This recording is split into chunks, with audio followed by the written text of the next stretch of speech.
வரஹ்மத்துல்லாஹி வபரகாத்துஹு. அல்ஹம்துலில்லாஹ் ஸலாத்து வஸ்ஸலாமு அலா ரசூலில்லாஹ் மபாத்.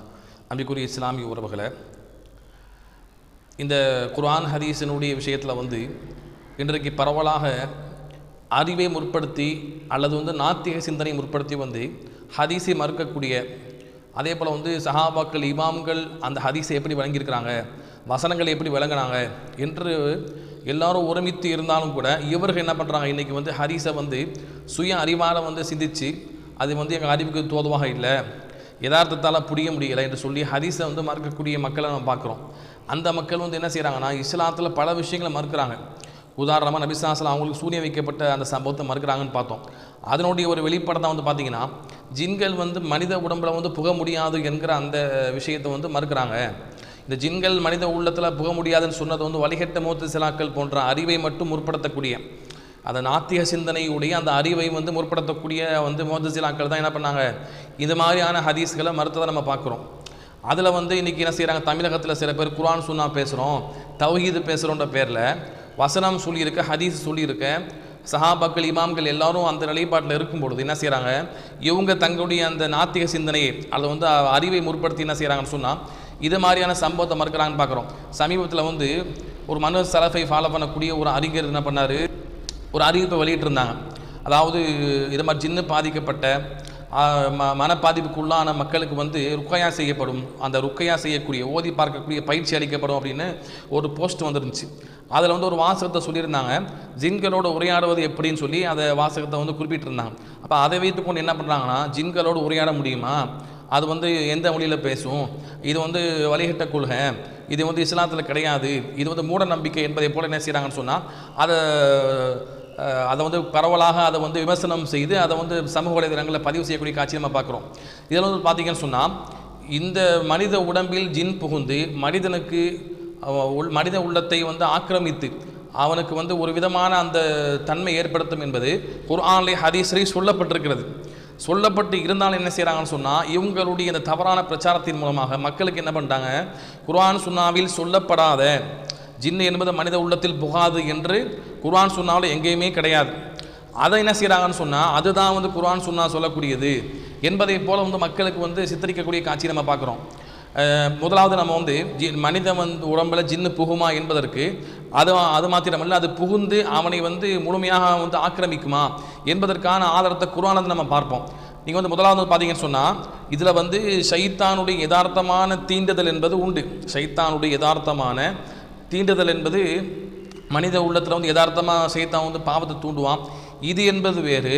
மனித உடம்பில் சைத்தான் முழுமையாக ஆக்கிரமித்து அவனை வேறு ஒரு மாதிரியாக மாற்றுவது, பைத்தியம் முடித்த நிலைமைக்கு மாற்றுவது என்பது வேறு. இது ரெண்டையும் நம்ம பிரித்து புரியணும். இந்த ரெண்டு வாசகத்தை பார்த்தீங்கன்னா குர்ஆனில் தெளிவாக வாசக அமைப்பு பிரித்து சொல்லப்பட்டிருக்கிறது. அரபியில் ஒரு பேசிக்கான ஒரு அடிப்படை விதி இருக்குது. என்னன்னு சொன்னால், இதா இஹ்தலஃபல் அவுசான் ஃபஹ்தலஃபல் மானா என்று சொல்லுவாங்க.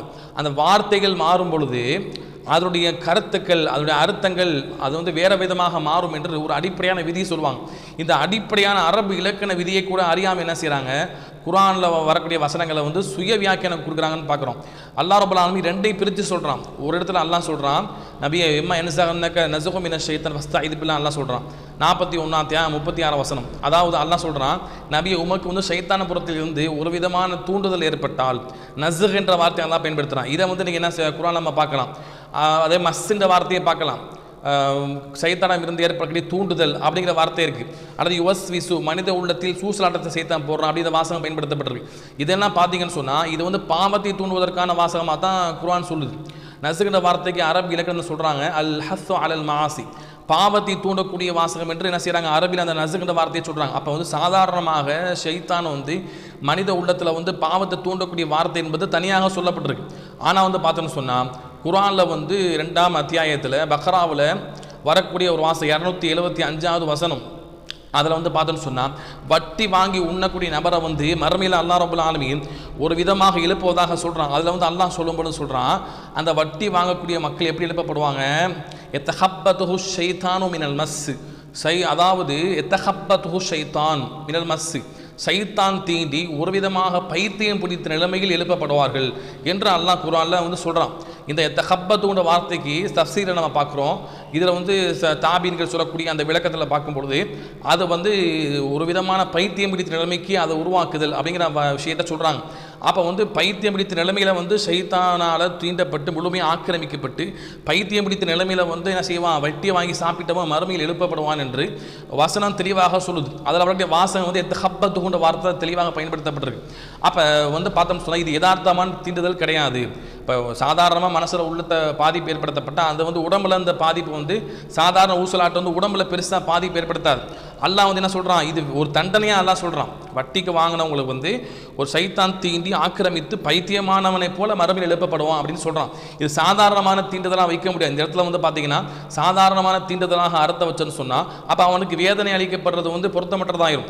அப்போ வந்து அல்லாஹ் ரப்பல் என்ன சொல்கிறான் இந்த இடத்துல தெளிவாக வந்து பார்த்தீங்கன்னா இதில் தெளிவாக சொல்லப்பட்டிருக்குது, பைத்தியம் பிடித்தவதை போல வந்து சைத்தான் தீண்டி பைத்தியம் பிடித்ததை போல எழுப்பப்படுவான்னு சொல்லப்பட்டிருக்கு. அப்போ வந்து இந்த வசனம் வந்து தெளிவான ஒரு சான்று. இப்போ சைத்தான் வந்து மனுஷ உள்ளத்தில் வந்து உள்ள உடம்புல புகுந்து அவனை பைத்தியம் பிடித்ததை போல ஆக்கிரமிப்பான் என்று வசனம் சொல்லுது. அப்போ இப்படியாக சைத்தானுடைய தீண்டுதல் என்பது இல்லைன்னு சொன்னால் வசனம் இப்படி சொல்லுமா? நிச்சயமாக சொல்லாது.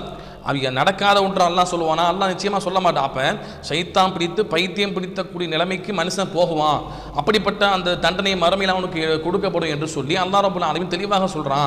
அப்போ இந்த வசனத்தை மையமாக வைத்து என்ன செய்கிறாங்க சஹாபாக்கள், அறிஞர் பெருமக்கள் எல்லாரும் வந்து இதை வந்து ஒன்றுபட்டாங்கன்னு பார்க்குறோம். சைத்தான் வந்து மனுஷ உள்ளத்தில் போவான், புகுந்து அவனை உடம்புல புகுந்து அவனுடைய வந்து ஆக்கிரமித்து பைத்தியம் பிடித்த நிலைமைக்கு தள்ளுவான் அப்படின்னு நம்ம பார்க்குறோம்.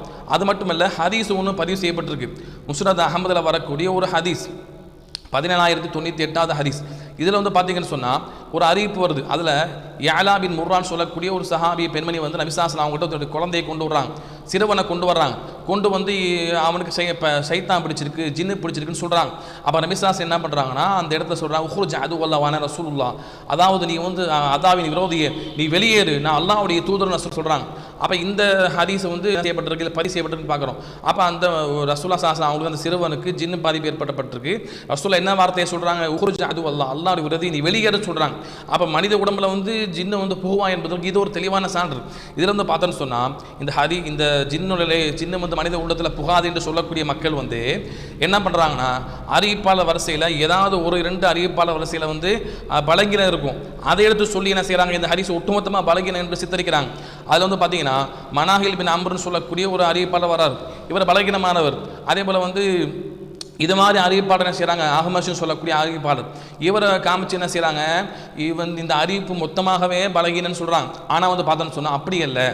நீங்கள் நல்லா புரிந்து கொள்ளணும், எந்தெந்த ஹதீஸை வந்து இவங்க வந்து மறுக்கணும் முடிவு பண்ணிட்டாங்களோ என்ன செய்வாங்கன்னா அறிவிப்பாளர் வரிசையை ஃபுல்லாக பார்ப்பாங்க. இப்போ உதாரணமாக ஒரு ஹதீஸுக்கு வந்து 10, 12 அது மாதிரி அறிவிப்பாளர் வரிசை இருக்கும். இந்த யாலா பின் முர்ரான்னு சொல்லக்கூடிய நபி ஸல்லல்லாஹு அலைஹி வஸல்லம் அவங்ககிட்ட வந்து கூட்டு வந்தாங்க இல்லையா, அதனுடைய மகனை, அந்த பெண்மணியை தொட்டு அறிவிக்கக்கூடிய அறிவிப்பு பல அறிவிப்பு இருக்குது. இதில் ஒரு 2 அறிவிப்பாளர் வந்து பலகீனமாக இருக்கலாம், அதை என்ன செய்வாங்க கொண்டு வந்து காமிச்சு இந்த ஹதீஸை ஒட்டுமொத்தமாக பலகீனம் என்று சித்தரிப்பாங்க. ஆனால் இந்த 2 அறிவிப்பாளர் தாண்டி வரக்கூடிய ஏனைய அறிவிப்புகள் பல அறிவிப்பு இருக்குது. அதே முஸ்னத் அஹமதில் வருது பாருங்க, 1797வது செய்தியாக. அதில் வந்து பார்த்தீங்கன்னு சொன்னால் அதில் வந்து பார்த்தோன்னா உஸ்மான் பின் ஹக்கீம் சொல்லக்கூடிய அந்த அறிவிப்பாளர் ரீதியாக வருது. அந்த துருக்கில் அந்த அறிவிப்பாளர் வரிசையில் வந்து பார்த்தீங்கன்னு சொன்னால் அப்துல் ரஹ்மான் பின் அப்துல் அசீஸ் சொல்லக்கூடிய அந்த நபர், அப்துல் ரஹ்மான் பின் அப்துல் அசீஸ் சொல்லக்கூடிய அந்த நபர் வந்து பார்த்தீங்கன்னா இந்த யாலா பின் முர்ரான் சொல்லக்கூடிய அந்த நபி ஸல்லல்லாஹு அலைஹி வஸல்லம் கூட்டு வந்தாங்களே பிள்ளைய, அந்த சஹாபியை பெருமையை தொட்டு அவங்க அறிவிக்கிறாங்கன்னு பார்க்குறோம். இந்த அறிவிப்பாளர் நம்பகமானவர். அதே போல் அதே முஸ்னத் அஹமதில் வந்து 17115வது செய்தியாக பதிவு செய்யப்பட்டிருக்கு. அதில் முஅமர் பின் அத்தான் சொல்லக்கூடிய அவருடைய அறிவிப்பில் வருது. அந்த தொடரில் வந்து பார்த்தீங்கன்னு சொன்னால் அப்துல்லா இப்னு ஹஃப்ஸ்னு சொல்லக்கூடிய ஒரு சஹாபி வரார். அவர் வந்து பார்த்தீங்கன்னா அவர் வந்து அந்த யாலா பின் முர்ரான் சொல்லக்கூடிய அந்த சஹாபிய பெண்மணியுடைய வாயிலாக அவங்க தொட்டு அறிவிக்கிறார்கள் பார்க்குறோம். அதே போல் வந்து பார்த்தோன்னு சொன்னால் இமாம் பைஹக்கியுடைய தலாயில் நுபவான்னு சொல்லக்கூடிய அந்த கிதாபில் 2271வது செய்தியாக அதில் பதிவு செய்யப்பட்டிருக்கு. அதில் வந்து ஷரீக்குன்னு சொல்லக்கூடிய அறிவிப்பாளர் ஷரீக்குடைய அந்த வழியில் வரக்கூடியதில் வந்து உமர் பின் அப்துல்லான்னு சொல்லக்கூடிய அந்த அறிவிப்பாளர் வந்து என்ன பண்ணுறாங்க, யாலா பின் முர்ரான் சொல்லக்கூடிய அந்த சஹாபிய பெண்மணியை தொட்டு அறிவிக்கிறாங்கன்னு பார்க்குறோம். அப்போ இன்னும் சில இது அல்லாத இன்னும் அறிவிப்பாளர் வரிசை இருக்குது. அப்போ வந்து பார்த்தீங்கன்னா ஒரு அறிவிப்பாளர் 2 அறிவிப்பாளர்கிட்ட பழகினம் இருந்தால் அதை மட்டும் என்ன செய்கிறாங்க, அந்த அறிவிப்பாளர் தொட்டு மட்டும்தான் ஹதீஸ் வந்திருக்குது, வேறு வழிகளில் வரவே இல்லை என்பதை போல என்ன செய்கிறாங்க, அந்த ஹதீஸை ஒட்டுமொத்தமாக மறுக்கிறாங்கன்னு பார்க்குறோம். அப்போ இந்த ஹதீஸ் வந்து பலமான ஹதீஸாக இருக்குது.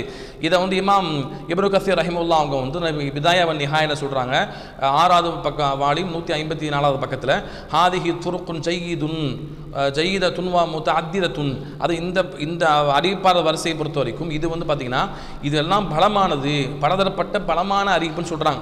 அதே போல் வந்து இமாம் முந்திரி ரஹிமஹுல்லாஹ் அவங்க தர்ஹீப் தஹ்ரீப்ல வந்து சொல்கிறாங்க, 3வது வால்யூம் 144 பக்கத்தில் சொல்கிறாங்க. இஸ்னாது ஜையிதுங்கிறாங்க, இது நல்ல அறிவிப்பாளர் வரிசை உடையதுன்னு சொல்கிறாங்க. அப்போ இப்படியாக வந்து பார்த்தீங்கன்னு சொன்னால் இந்த ஹதீஸ் வந்து ஏற்றுக்கொள்ள தகுந்த இடத்துல தான் இருக்குது. அப்போ என்ன செய்கிறாங்க, இவங்களுடைய ஒரு திருகுதால ஒன்று இருக்குது. என்னன்னு சொன்னால் ஏதாவது ஒரு அறிவிப்பாளர் வரிசையாக வந்ததில் மட்டும் பழகின இருக்கும், அதை எடுத்து காமிச்சு என்ன செய்வாங்க, ஒட்டுமொத்தமாக இந்த ஹதீஸ்களுக்கு வந்து வேறு அறிவிப்பாளர் வரிசை வராத போல சித்தரித்து இந்த ஹதீஸ்களை மறுப்பாங்கன்னு பார்ப்போம். அதே அந்த திருகுதாலத்தை தான் இங்கேயும் செய்கிறாங்கன்னு பார்க்குறோம். அடுத்து வந்து பார்த்தீங்கன்னு சொன்னால் இது மாத்திரமல்ல, நிறைய அஹ்லு சுன்னா உலமாக்கள் எல்லாரும் ஒன்றுபட்டு இருக்கிறாங்கன்னு பார்க்குறோம். இவன் இப்னு தய்மிய்யா ரஹிமஹுல்லாஹ் மஜ்மூ பார்த்தாலும் சொல்லுவாங்க, அஜ்மஅல் உலமா அலா அன்னஹு கத் யத்குல் ஜின்னி ஃபி இன்சி யதகல்லமு அலா லிசானி. அதாவது மனிதனுடைய உடலில் ஜின்னு புகுந்து அவன்கிட்ட போய் என்ன செய்வான், ஜின்னு பேசும் என்று சொல்லி என்ன செய்கிறாங்க, அவங்க இதில் வந்து அறிஞர் பெருமக்கள் ஒன்றுபட்டுருக்கிறாங்கன்னு சொல்கிறாங்க. இதெல்லாம் அறிஞர் பெருமக்கள் ஒன்றுபட்டிருந்த ஒரு நிலைப்பாடாக பார்க்குறோம். அதே போல் வந்து பார்த்தீங்கன்னு சொன்னால் இவன் இப்னு தய்மிய்யா ரஹிமஹுல்லாஹ்வுடைய மாணவர் இப்னு கையிம் ரஹிமஹுல்லாஹ் அவங்க என்ன செய்கிறாங்க, ஜாதுல் மஆத் சொல்லக்கூடிய அந்த கிதாபில் பதிவு செய்கிறாங்க. ஜாதுல் மஆதில் அவங்க பதிவு செய்கிறாங்க, 4வது வால்யூம் 68 69 பக்கம். அதில் அவங்க சொல்கிறாங்க, அதாவது என்னுடைய ஆசிரியராக இப்னு தய்மிய்யா ரஹிமஹுல்லாஹ் என்ன பண்ணுவாங்க, கன்னஹு கான ஹாத்திபுல் ஜின்ன வயாயிலுஹு வயன்ஹாஹு அனில் லுதும். அதாவது என்னுடைய ஆசிரியர் என்ன பண்ணுவாங்க, இது மாதிரி ஜின்னு பிடிக்கப்பட்ட மனுஷன்ட்ட பேசுவாங்க, ஜின்ட்ட பேசுவாங்க, என்ன செய்வாங்க, அவங்க அந்த மனிதருக்கு உபதேசம் செய்வாங்க, அநியாயம் செய்வதை விட்டும் அவங்கள வந்து தடுப்பாங்க என்று அவங்க சொல்கிறாங்க. அப்போ இப்படியான நிலைமை நம்ம கண்கூட நம்ம பார்க்குறோம். அதாவது இது வந்து இந்த அஹ்லு சுன்னா உலமாக்கள் ஒன்றுபட்டது குர்ஆனில் வந்திருக்கு, ஹதீஸில் வந்திருக்கு, இது உண்மையான ஒன்று தான். இதை வந்து நான் மறுப்பதற்கு எந்த முகாந்திரம் கிடையாது. இப்போ மறுக்கக்கூடிய மக்களுக்கு வந்து எந்த முகாந்திரம் கிடையாது. ஹதீஸை தவறாக சொல்லி வசனத்தை தவறாக சொல்லி என்ன செய்வாங்க, இதை வந்து மறுப்பாங்களே தவிர வேறு நேரடியான மறுப்பதற்கு எந்த ஆதாரம் கிடையாது. இவங்க ஒரே ஒரு ஆதாரத்தை வைப்பாங்க. என்ன ஆதாரம் சொன்னால், இப்ராஹிம் சூரா இப்ராஹிம் வரக்கூடிய 22ஆம் வசனத்தை சொல்லுவாங்க. அது சைத்தான் சொல்லுவான், அதாவது ஒமா காணலி அலைக்கும் மின் சுல்தான் இல்லை அந்த தாவுத்துக்கும் ஃபஸ்தஜப்தும் லி ஃபலா தலூமுனி வலூமு அன்ஃபுஸக்கும். அதாவது மறுமையில் வந்து சைத்தான் செய்வான், மக்களை பார்த்து சொல்லுவான், வழிகெடுத்த மக்களை பார்த்து, என்னை நீங்கள் பழிக்காதீங்க, உங்களை நீங்களே பழித்துக் கொள்ளுங்கள். என்னன்னு சொன்னால், நான் வந்து உங்களுக்கு வந்து ஒரு அழைப்பு தான் கொடுத்தேன், நீங்கள் என்ன பண்ணீங்க, அந்த அழைப்பை ஏற்று நீங்கள் பாவத்தை செஞ்சீங்க, என்னையே பழிக்காதீங்கன்னு சைத்தான் சொல்லுவாங்கிற வசனத்தை சொல்லுவாங்க. இது நம்ம சைத்தான் வந்து சாதாரண ஒரு தூண்டுதல் தான் போட முடியும் என்று வசனம் சொல்லுது, அதை உள்ளத்துலலாம் புகுந்து வேலையை காட்ட முடியாது அப்படின்னு இந்த வசனத்தை வச்சு என்ன செய்கிறாங்கன்னு சொன்னால் அவங்க பேசுகிறாங்கன்னு பார்க்குறோம். நம்ம சொல்லிட்டோம் தெளிவாக, ஆரம்பத்திலே நம்ம அதான் சொன்னோம். அதாவது சைத்தானுடைய தீண்டு 2 விதமாக இருக்குது. பொதுவாக மனுஷ உள்ளத்தில் வந்து ஏற்படுத்தக்கூடிய அந்த பாதிப்பு என்பது யதார்த்தமான பாவத்தை தூண்டுறது என்பது வேறு. பாவத்தை தூண்டும் பொழுது பாவத்தை தூண்ட தான் செய்வான், அதுக்கு பிறகு மனுஷன் என்ன செய்வான், அதை பின்பற்றி தன்னுடைய சுய அறிவாக கொண்டு அதை வந்து அதை தேர்ந்தெடுத்து என்ன செய்வான், அந்த பாவத்தை செய்வான்னு பார்க்குறோம். ஆனால் வந்து பார்த்தோன்னு சொன்னால் இது அப்படி இல்லை, அது வந்து சாதாரணமான தூண்டுதலில் சொல்லப்பட்டிருக்கு. இது வந்து ஹப்பத்துக்குன்னு சொல்லக்கூடிய அந்த வட்டியை உண்ணக்கூடிய நபர் வந்து மறுமையில் எழுப்பப்படுவான்னு சொன்னோமா இல்லையா, அங்கே வந்து சொல்லக்கூடிய வார்த்தை என்பது வேறு. அப்போ அது வேறு இது வேறு. அப்போ ரெண்டையும் பிரித்து பார்க்கக்கூடிய இணைத்து புரியக்கூடிய 2 வெவ்வேறாக சொல்லப்பட்டதை என்ன செய்கிறாங்க, முரண்பாடாக சித்தரிக்கிறாங்கன்னு பார்க்குறோம். அப்போ வந்து இது வெவ்வேறாக சொல்லப்பட்டிருக்கு, இது அதை குறிப்பிடலை, அதுவும் சாதாரணமான தூண்டுதல் தான். சாதாரணமாக தூண்டும் பொழுது அதை மனுஷன் என்ன செய்யறான், தன்னுடைய சுய அறிவு அவனுக்கு இருக்கும், அந்த தாவத்தை தேர்வு செய்வான், அதுக்கு பிறகு தான் செய்வான். எனவே தான் அவன் குற்றம் பிடிக்கப்படுறான். ஆனால் இங்கே அப்படி இல்லை, இங்கே வந்து முழுமையாக வந்து சைத்தான் என்ன செய்கிறான், மனிதன் ஆக்கிரமிக்கிறான்னு பார்க்குறோம். அவன் சிந்தனையை முழுக்க ஆக்கிரமித்து நடக்கிற விஷயம் எதுவுமே தெரியாது, அப்படிப்பட்ட நிலைமைக்கு மனுஷனை மாற்றுவான்னு பார்க்குறோம். இப்போ இங்கே வந்து என்ன செய்ய முடியும், அவன் வந்து குற்றம் பிடிக்க முடியாது. இன்னொரு கேள்வி சொல்கிறாங்க, அதாவது இது மாதிரி சின்ன பிடிச்ச வந்து ஒருத்தன் கொலை பண்ணிட்டான்னு சொன்னால் அவனை வந்து நான் எப்படி தண்டிக்கிறது அப்படின்னு சொல்லி ஒரு கேள்வி, ஒரு அறிவுபூர்வமாக கேள்வி வைப்பதை போல என்ன செய்கிறாங்கன்னு சொன்னால், அப்போ இதற்காக என்ன செய்ய அந்த ஹரிசை மறுத்தரலாமா, இதற்காக வந்து வசனத்தை மறுத்தரலாமா, இதற்காக அறிஞர் பெருமக்கள் சஹாபாக்கள் எல்லாரும் உடன்பட்ட அந்த செய்தியை மறுத்தரலாமா? அப்போ வந்து மனுஷன் வந்து ஜின்னு பிடிச்ச மனுஷன்ட்ட வந்து யாராவது போய் தொந்தரவு பண்ணதை அவன் அடிப்பான்னு பார்க்குறோம். அப்போ தொந்தரவு பண்ணி அவன் அடிக்கும் பொழுது இவன் தான் அதற்கு காரணமாக இருக்கான், தொந்தரவு பண்ணக்கூடிய நபர் தான் காரணமாக இருக்கான். சரிங்களா? அப்போ ஒரு மிருகம் இருக்குது, மிருகத்தில் போய் அம்புழுக்கிறான், அந்த மிருகம் வந்து கொண்டுச்சுன்னு சொன்னால் அந்த மிருகத்தை குற்றம் பிடிக்க முடியுமா? அது மாதிரி தான் இங்கே வந்து பார்த்தோம்னா மனுஷ உள்ளத்தை சைத்தான் புகுந்து இது மாதிரி ஆக்கிரமித்த மனுஷன்ட்ட யாரும் போய் தொந்தரவு பண்ணி அவங்க வந்து ஏதாவது தாக்கி ஏதாவது ஏற்பட்டால் அது அவங்க மேலே குற்றம் கிடையாதுன்னு நம்ம அப்படின்னு வரணும். அப்போ அதற்காக என்ன செய்ய முடியாது, அவங்களை குற்றம் பிடிக்க முடியாது என்பதற்காக அந்த சப்ஜெக்டை இல்லைன்னு மறுக்க முடியாது. அடுத்து வந்து பார்த்தீங்கன்னு சொன்னால் இது மாத்திரமல்ல, இன்றைக்கு வந்து பார்க்குறோம் யதார்த்தமாக நம்ம என்ன செய்கிற வாழ்க்கையில் நம்ம பார்க்குறோம் இது மாதிரியான சம்பவங்கள் நடைபெற்றிருக்கக்கூடிய பார்க்குறோம். குர்ஆன் சொல்லிச்சு, ஹதீஸ் சொல்லிடுச்சா, அது நடக்க தான் செய்யும். நம்முடைய வாழ்க்கையில் நம்ம பார்த்துருக்குறோம். அதாவது இவங்கள்ட்ட யாரெல்லாம் இந்த ஹதீஸை மறுக்கிறாங்களோ, இந்த சம்பவத்தை மறுக்கிறாங்களோ, அவங்கள என்ன செய்யணும், கூட்டு வந்து இது மாதிரி ஜின்னால் சைத்தானால் முழுமையாக பாதிக்கப்பட்ட மக்கள் வருவாங்களே இல்லையா, அவங்கள ஃபுல்லாக வந்து என்ன செய்யணும், நீங்கள் உட்கார வச்சு மருத்துவரை ஃபுல்லாக கூட்டுவாங்க. மருத்துவரை ஃபுல்லாக கூட்டு வந்து அந்த சைக்காலஜி மருத்துவரை கூட்டு என்ன செய்யுங்க, நீங்கள் உட்கார வச்சு இவங்களுக்கு என்ன பாதிப்பு, சயின்டிஃபிக் ரீதி என்ன பாதிப்பு என்று நிரூபிக்க சொல்லுங்க பார்க்கலாம். அப்போ வந்து நம்ம நேரடியாக அதை பார்க்கும் பொழுது என்ன செய்ய முடியும், அதை புரிந்து கொள்ள முடியும். என்னுடைய வாழ்க்கை நம்ம பார்த்துருக்கிறோம். நம்முடைய குடும்பத்தில் வந்து பார்த்தீங்கன்னு சொன்னால் என்னுடைய தாய் மாமா வந்து இது மாதிரி பாதிக்கப்பட்டார். நல்லா வந்து அவருக்கு சிகர் சூனிய வைக்கப்பட்டது. கடையில் வந்து மகரிப் நேரத்தில் வியாபாரம் ஓடும், நல்ல ஓட்டம், நல்ல அவர் வந்து என்ன செய்வார், மக்களுக்கு வந்து இது மாதிரி மருத்துவம் பார்க்கக்கூடிய நபர், நல்ல மருத்துவம் பார்ப்பார், மக்களுக்கு வந்து பயப்படாமல் ஒரு வேலையை பார்க்கக்கூடிய நபர். அவர் வந்து என்னன்னா அந்த மகரிப் நேரத்தில் வியாபாரம் ஓடக்கூடிய நேரத்தில் வந்து பார்த்தீங்கன்னு சொன்னால் அவருக்கு ஒரு மாதிரியாக அந்த சைத்தானுடைய ஆக்கிரமிப்பு ஏற்பட்டு அவர் அப்படியே வீட்டுக்கு வந்துடுவார். அந்த சிந்தனை வந்த உடனே வீட்டுக்கு வந்துடுவார். அவரால் கடையில் வந்து வேலை பார்க்க முடியாது. வீட்டுக்கு வந்து என்ன செய்வார், ஒரு விதமான பைத்தியம் பிடிச்சதை போல மாறி அவர் கட்டையை பிடிச்சி தொங்குவார். அப்படியாக ஒரு அமைப்பை நம்ம பார்க்குறோம். இப்படியான கண் கூட நம்ம பார்த்துருக்கோம். அப்போ அவருக்கு ஏற்பட்ட பாதிப்பு எப்படி, நல்ல மனுஷர் தான், தைரியமான ஆள் தான், வேற எந்த ஒரு இதுவும் கிடையாது. அப்போ திடீரென்று அவருக்கு அந்த பாதிப்பு ஏற்பட்டது. அதுக்கு பிறகு ஓதி பார்த்து சரியானதுன்னு பார்க்குறோம். அதே போல வந்து பார்த்தீங்கன்னா சொன்னால் நம்ம கண் கூட பார்த்துருக்கிறோம். இன்னொரு சகோதரோடைய வீட்டில் வந்து இப்படி தான் ஜின்னு பாதிப்பு ஏற்பட்டு அவங்க அம்மா வந்து நம்ம கூப்பிட்றாங்க. நம்ம போகும்பொழுது பார்த்தோம்னு சொன்னால் அவங்க அம்மா பயந்து அழுகுறாங்க. அதாவது என் மையன் வந்து வளமைக்கு மாற்றமாக செய்யறான், எப்பயுமே வந்து இப்படி செஞ்சதே கிடையாது. அவரே சொல்கிறாரு என்னால் தொழுக முடியல, ஓத முடியலன்னு சொல்கிறார். அவங்க அம்மா சொல்கிறாங்க அது மாதிரி வந்து என் பையன் வந்து வளமைக்கு மாற்றமாக கொட்டாவி விடுறான், வாயை ரொம்ப அதிகமாக பிளந்து விடுறான், அதை என்னால் பார்க்கவே முடியல, இப்படி கொட்டாய் விட்டு நான் பார்த்ததே இல்லை, இப்படி வளமைக்கு மாற்றமாக காரியத்தை செய்கிறான் அப்படின்னு சொல்லிட்டு அவர் படுத்த படுக்கையாக இருக்கிறார். நம்ம போய் பார்க்குறோம். அப்போ இப்படி இல்லை நம்ம என்ன செய்கிறோம், இது மாதிரியான சம்பவங்களை பார்க்குறோம். அப்போ அவர் கூப்பிட்டு தனிமையில் வந்து இடத்த மாற்றி படுக்க சொல்லி அவருக்கு நம்ம துவாக்கு திக்கர்களை சொல்லி கொடுத்து அதுக்கு பிறகு அவர் வந்து யாரும் அண்டாதீங்க, யாரும் பக்கத்தில் போய் இருக்காதீங்க, இதை பயமுறுத்தாதீங்கன்னு சொல்லி அவரை வந்து ஒருமுகப்படுத்தி அவர் வந்து வெளியே வந்தார் பார்க்குறோம். இப்போ இப்படியாக வந்து பார்த்தீங்கன்னு சொன்னால் இப்படி சம்பவங்கள் யதார்த்தமாக நடக்கக்கூடியதாகத்தான் இருக்குது. எப்படி இல்லை நம்ம மறுக்க முடியுமா அப்படின்னு சொன்னால் மறுக்கக்கூடிய நபர்கள் என்ன செய்யுங்க, நீங்கள் மருத்துவரை கூட்டுவாங்க. யாரெல்லாம் இது மாதிரி ஓதி பார்க்குறாங்களோ அவங்கள்ட்ட போய் என்ன செய்யுங்க, அந்த மக்கள்கிட்ட வந்து இது ஆய்வு செய்யுங்க. உண்மையிலேயே நடிக்கிறாங்களா இல்லைன்னு சொன்னால் உண்மையிலே அவங்க வந்து இது மாதிரி பாதிப்பு ஏற்பட்டிருக்காங்க ஆய்வு செய்யுங்க. என்ன சொல்ல போனால் இன்றைக்கி வந்து என்ன செய்கிறாங்க, இது மாதிரியான இந்த மக்கள் என்ன செய்கிறாங்கன்னா இது மாதிரி சின்ன பாதிப்பு ஏற்பட்ட உடனே அவங்க பயந்து என்ன செய்கிறாங்க, இது யாராவது ஓதி பார்க்குறன்ற பேரில் இதை வச்சு என்ன செய்கிறாங்க, வியாபாரம் பார்க்குறாங்க. அவங்கள்ட்ட போனால் இணை வைப்பான காரியத்தை நிறைய செய்ய சொல்கிறாங்க. அப்படி இணை வைப்பான காரியத்தை செய்து இது மாதிரி ஓதி பார்த்து இஸ்லாத்தை வெளியே போகக்கூடிய மக்கள் இருக்காங்களா இல்லையா, அப்போ அவங்கள பாதுகாக்க வேண்டும் என்பதற்காக என்ன செய்கிறாங்க, இந்த அகலு சுன்னா வழிமுறை சார்ந்த சலஃப் வழிமுறை சார்ந்த இந்த அறிஞர் என்ன செய்கிறாங்க, இவங்க வந்து முயற்சி எடுத்து குர்ஆன் சுன்னா அடிப்படையில் இணை வைப்பு இல்லாமல் என்ன செய்யணும், நம்ம வந்து மக்களுக்கு வந்து இது மாதிரி வந்து ஓதி பார்க்கக்கூடிய பயிற்சி அளிக்கணும் என்று அவங்க அளிக்கிறாங்கன்னு பார்க்குறோம். அப்போ இது ஷிர்க்கை விட்டு மக்களை பாதுகாக்க வேண்டிய நிலைமை இருக்குது.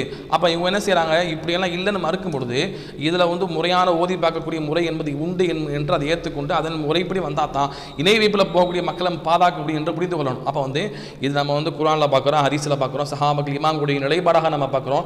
அதே போல் வந்து இமாம்கள் சொன்னதை போல இப்னு கைம் ரஹிமஹுல்லாஹ் வந்து என்னுடைய ஆசிரியர் இப்னு தைமியா பற்றி சொன்னதை போல அவங்க என்ன செஞ்சிருக்கிறாங்க, ஜின்னு பிடிச்ச மனுஷன்ட்ட வந்து பேசியிருக்கிறாங்கன்னு பார்க்குறோம். அந்த ஜின்னு வந்து அந்த மனுஷ ரூபத்தில் மனுஷன்ட்ட உள்ள வந்து என்ன செய்யும், அது அவன் வாயிலாக பேசுன்னு பார்க்குறோம். இப்போ இது நிதர்சனமாக வாழ்க்கையில் சந்திக்கக்கூடிய காட்சியாகவும் இருக்குது.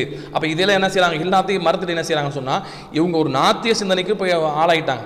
நாத்தியம் தான் என்ன பண்ணுவான், நாத்திகம் தான் வந்து பார்த்தீங்கன்னு சொன்னா அறிவு கெட்டாது, இதெல்லாம் வந்து ஏற்றுக்க முடியாது, மூட நம்பிக்கைன்னு சொல்லி எல்லாத்தையும் ஒதுக்கிடுவான். அதே மாதிரி தான் என்ன செய்யறாங்க இவங்களும், மூட நம்பிக்கை என்பது என்ன, குர்ஆன் சுன்னா சொல்லாதான் மூட நம்பிக்கை. குர்ஆன் சுன்னால வந்துட்டா அது அறிவு கெட்டா விட்டால் அது மூட நம்பிக்கை கிடையாது, அதை ஏற்றுக்கொள்ளணும், அதான் ஈமான். அப்போ இவங்க என்ன செய்யறாங்கன்னு சொன்னா தேவையில்லாமல் எந்த ஒரு முகாந்திரம் இல்லாமல் ஹதீஸை இந்த நிகழ்வை வந்து மறுக்கிறாங்கன்னு பார்க்குறோம். எனவே வந்து இப்படிப்பட்ட மக்கள் குர்ஆன் சுன்னா சொல்லப்பட்டதையும் அறிஞர் மக்கள் சொன்னதையும் அதே போல் நேர்வழிப்பட்ட கூட்டம் என்பது இப்படி தான் விளங்கி வந்திருக்காங்க. அப்போ நேர்வழிப்பட்ட கூட்டம் எல்லாம் தப்பாக விளங்கிட்டாங்களா, யாருமே இப்படி விளங்கலன்னு சொன்னால் இவங்கெல்லாம் வந்து வழிகிட்டு இருந்தாங்களா? அப்போ வந்து பார்த்தீங்கன்னு சொன்னால் இப்படியாக என்ன செய்கிறாங்க, இவங்க ஹதீஸை மறுக்கிறாங்க, தேவையில்லாமல் வசனத்துக்கு மாற்ற விளக்கம் தர்றாங்கன்னு பார்க்குறேன். அப்படிப்பட்ட மக்கள் வந்து என்ன செய்யணும், ஹதீஸை குர்ஆன் வசனத்தை முறையாக புரிய வேண்டும், முறையான அறிஞர் பெருமக்கள் மூலமாக இந்த மார்க்கத்தை அணுக வேண்டும். அப்படி அணுகும் பொழுது மட்டும்தான் முறையான நம்ம மார்க்கத்தை புரிந்து கொள்ள முடியும். அல்லாஹ் ரப்பல் ஆலமீன் அப்படிப்பட்ட மார்க்கத்தை முறையாக புரிந்து கொள்ளக்கூடிய மக்களாக செய்வானாக. அஸ்ஸலாமு அலைக்கும் வரஹ்மத்துல்லாஹி வபரகாத்துஹு.